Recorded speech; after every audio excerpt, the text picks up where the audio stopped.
और 10 अक्टूबर की रात को दिल्ली का टेम्परेचर 18.8 डिग्री सेल्सियस तक गिर गया। नॉर्थ इंडिया में भी सर्दी का आगाज हो चुका है। ठंडी हवाओं ने लोगों को स्वेटर निकालने पर और आग तापने पर मजबूर कर दिया है। तो वहीं जम्मू कश्मीर, हिमाचल प्रदेश और उत्तराखंड में बर्फबारी भी शुरू हो चुकी है। अब इस समय से पहली आई सर्दी को देखकर लोग ये सोचने लगे हैं कि क्या इस साल की ठंड पिछले सभी सर्दियों के रिकॉर्ड तोड़ देगी। और लोगों का ये शक जायज भी है, क्योंकि इस बार दस्तक दे चुका है ला Leena. As winter approaches, India is already witnessing unusual weather. Early snowfall has blanketed parts of the north, and experts say that this could be just the beginning.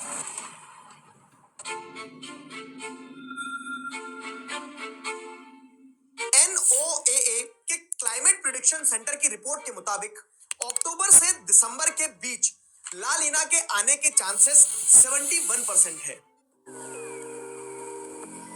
के आने के चांसेस 71% है। तो क्या ला लीना इस बार इंडिया में भी तबाही मचाएगा? डेटा बताता हूं। फरवरी 2020-21 में नॉर्थ अमेरिका में एक बहुत ही जबरदस्त कोल्ड वेव आई, जिसकी वजह से कनाडा, यूनाइटेड स्टेट्स और नदर्न मैक्सिको में लगभग फरवरी के पहले कुछ दिन तक रिकॉर्ड तोड़ ठंड पड़ी थी। टेम्परेचर नॉर्मल से 14 से 28 डिग्री सेल्सियस तक नीचे गिर गया और ठंड गल्फ कोस्ट तक पहुंच गई। साथ ही साथ बड़े बड़े विंटर स्टॉर्म्स आए, जिसमें बर्फ जम गई। ह्यूस्टन, टेक्सास जैसे साउथ के शहरों में भी बर्फ गिरने लगी, जो कभी नहीं होता। डीप साउथ के कुछ एरियाज में तो ये उनके हिस्ट्री का सबसे ज्यादा बर्फ वाला विंटर में से एक था। खासकर टेक्सास का हाल तो बहुत ही बुरा था। रिकॉर्ड तोड़ ठंड ने वहां पावर ग्रिड पर जबरदस्त प्रेशर डाल दिया और पाइपलाइंस भी फ्रीज हो गई, जिसके चलते लाखों लोगों की इलेक्ट्रिसिटी चली गई और कई घरों की पाइप फट गई। इस सीवियर कोल्ड की वजह से कम 278 लोगों की जान चली गई। और इस भयंकर ठंड के पीछे की वजह थी पोलार वोर्टेक्स का साउथ की तरफ शिफ्ट होना। पोलार वोर्टेक्स यानी कि एक large long lived low pressure system जो नॉर्थ पोल और साउथ पोल पर होता है। ये पोलार वोर्टेक्स का शिफ्ट शायद 1 महीने पहले हुए सडन एटमॉस्फेरिक वार्मिंग की वजह से हुआ था, लेकिन NOAA के क्लाइमेट प्रेडिक्शन सेंटर के LIM यानी लीनियर इनवर्स मॉडल के एनालिसिस में बाद में ये पता चलता है कि इस खौफनाक मंजर के पीछे पोलार वर्टेक्स का शिफ्ट होना नहीं, जबकि ला लीना का भी हाथ था। तो अब सवाल यह है कि जो 2021 में नॉर्थ अमेरिका में हुआ, क्या वैसा ही हाल इंडिया का भी हो सकता है? क्या ला लीना इस साल इंडिया की सर्दी को और ज्यादा एक्सट्रीम बनाने वाला है?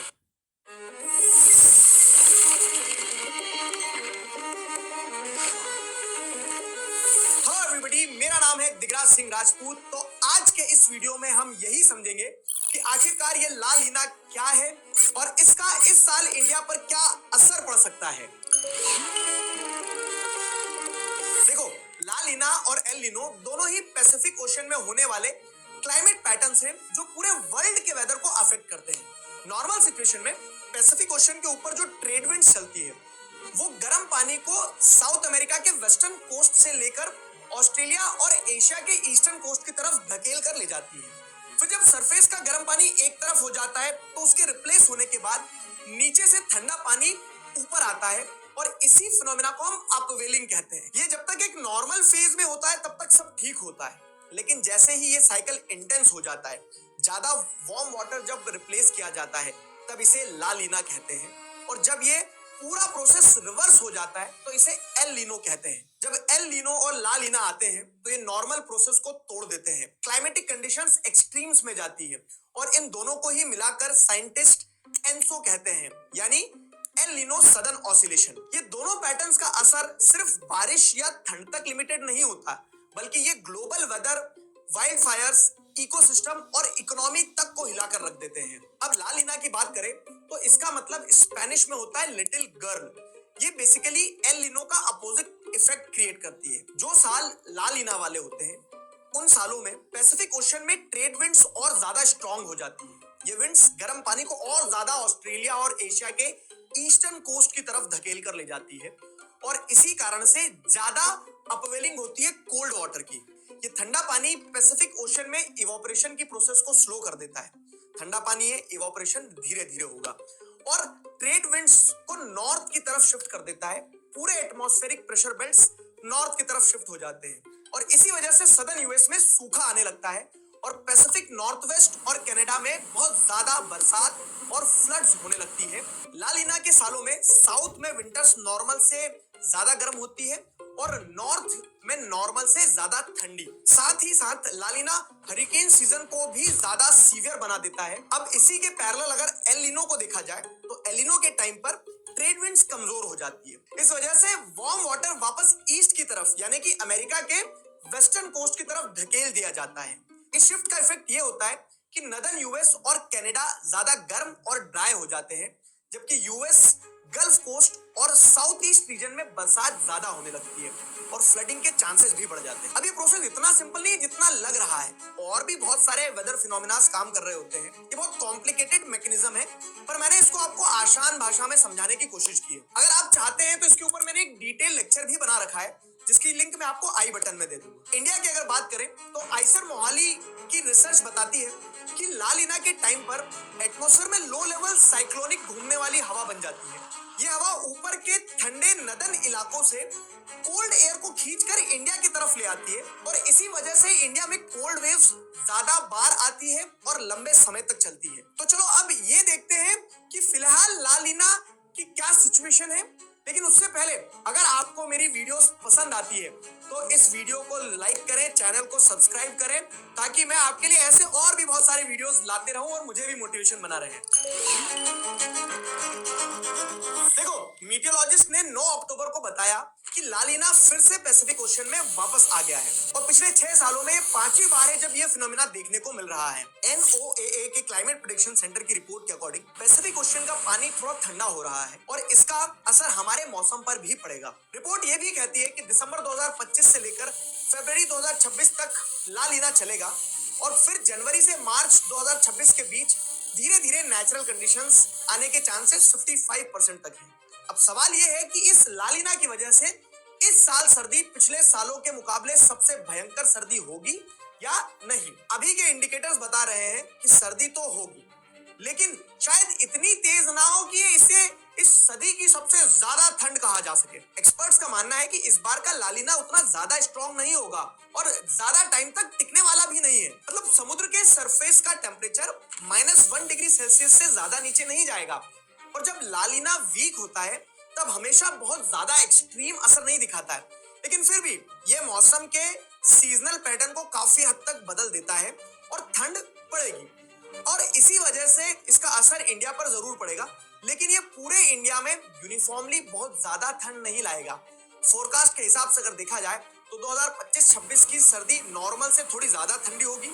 खास करके नॉर्थ इंडिया में ठंडी हवा और कोल्ड वेव्स बढ़ सकती है और जो हिली रीजन्स है वहां पर स्नोफॉल नॉर्मल से ज्यादा हो सकती है।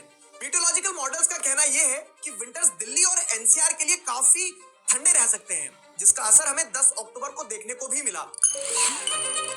को पता है कि नीता तात्के को भी मिला।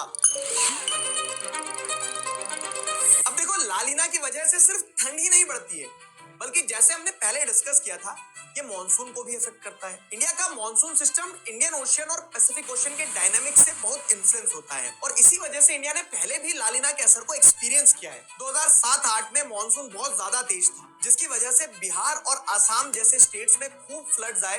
पर इन्हीं सालों में हमें एक चीज और देखने को मिली कि राइस और शुगरकेन का प्रोडक्शन बहुत बढ़ गया था, क्योंकि बाढ़ के कारण वहां की सॉइल रिन्यू हुई। फिर 2010-12 के ला लीना के टाइम पर इंडो गंगेटिक प्लेन्स में वाइड स्प्रेड फ्लडिंग हुई।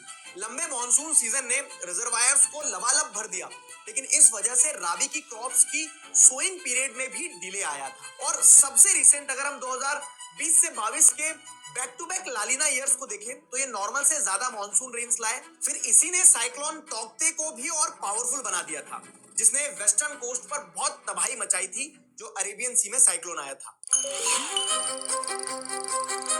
तो ला लीना के पहले के एक्सपीरियंसेस को देखकर हमें समझना होगा कि अगर इसका इम्पैक्ट इस बार ज्यादा हो गया तो हमें किन चीजों का नुकसान हो सकता है। पहला, एग्रीकल्चर पर इम्पैक्ट पड़ सकता है। अगर फ्रॉस्ट लंबे समय तक टिक गई तो राबी क्रॉप्स जैसे वीट, मस्टर्ड और वेजिटेबल्स को नुकसान हो सकता है। दूसरा, एनर्जी डिमांड्स बढ़ेगी क्योंकि नदर्न सिटीज में हीटिंग की जरूरत ज्यादा पड़ सकती है क्योंकि वहां ठंडा ज्यादा होने वाला है। तीसरा, हेल्थ पर भी इंपैक्ट्स होंगे, जैसे बुजुर्ग लोगों को थोड़ा ज्यादा सावधान रहना होगा। लंबी ठंड और बायोमास बर्निंग से बिगड़ती क्वालिटी की वजह से हेल्थ रिस्क ज्यादा रहेगा। तो देखो, अब इस साल लालिना की वजह से कितनी सर्दी पड़ेगी ये तो वक्त ही बताएगा। फिलहाल फोरकास्ट यही कह रहा है कि ठंड बढ़ सकती है, इसलिए मेरा सजेशन ये है कि हम सबको विंटर्स के लिए पहले से प्रिपेयर्ड रहना चाहिए। अपनी हेल्थ का अच्छे से ध्यान रखिए और लोगों को भी इसके बारे में बताइए। तो अगर ये वीडियो अच्छा लगा है तो कमेंट करें, इसे अपने दोस्तों के साथ शेयर करें ताकि वो भी अवेयर हो सके। और हाँ, सब्सक्राइब करना मत भूलना। आपको और किन टॉपिक्स पर वीडियो चाहिए कमेंट्स में जरूर बताइए। मिलते हैं नेक्स्ट वीडियो में, तब तक मुस्कुराते रहिए। अभी के लिए जय हिंद।